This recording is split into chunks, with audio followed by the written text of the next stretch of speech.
Transformers 1 is the 9th Transformers movie made, and its reception is not that great. However, despite all the odds and prejudices of the public, the movie was actually pretty good. Even better than Transformers Rise of the Beasts, which I did a video on and you should check out, by the way. Plus, I'd argue it's better than the 2007 Transformers movie.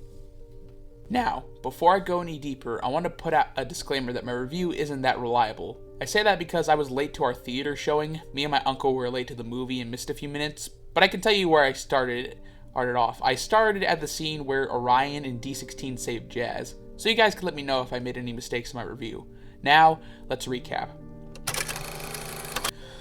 The movie is about Orion Pax and D16 and their relationship from friends to enemies. At first, the movie tricks us into thinking it's another MacGuffin story, similar to that of Transformers Rise of the Beasts. However, we learn that the MacGuffin in question doesn't physically exist, and that their leader, Sentinel Prime, is a fraud. Our characters go on an odyssey to get back home and reveal the truth of Sentinel Prime to the public.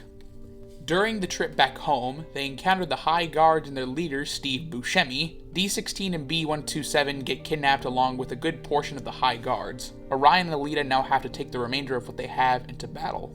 Orion and his crew attack Sentinel and his crew and expose him to the Cybertron for the fraud he is. However, D16 abandons Orion and kills Sentinel Prime as D claims himself as Megatron.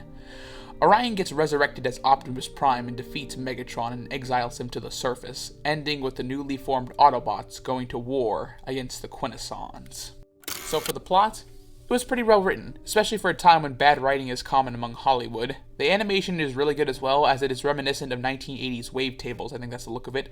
Plus, the animation is stylized in a way which we can tell who made it, as many CG animated movies face the problem of looking so much alike to where you can't tell which company made the movie. The voice acting was amazing. Chris Hemsworth does actually fit a younger Optimus Prime. Everyone fits their voices really well. Brian Tyree Henry did a really good job at D16's emotions in his different states throughout the movie.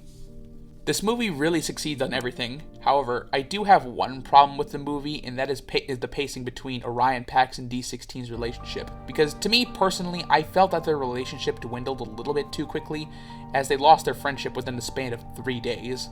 While I felt it could have been better or more realistic if their relationship crumbled over a couple of months, as I feel like that's more reasonable.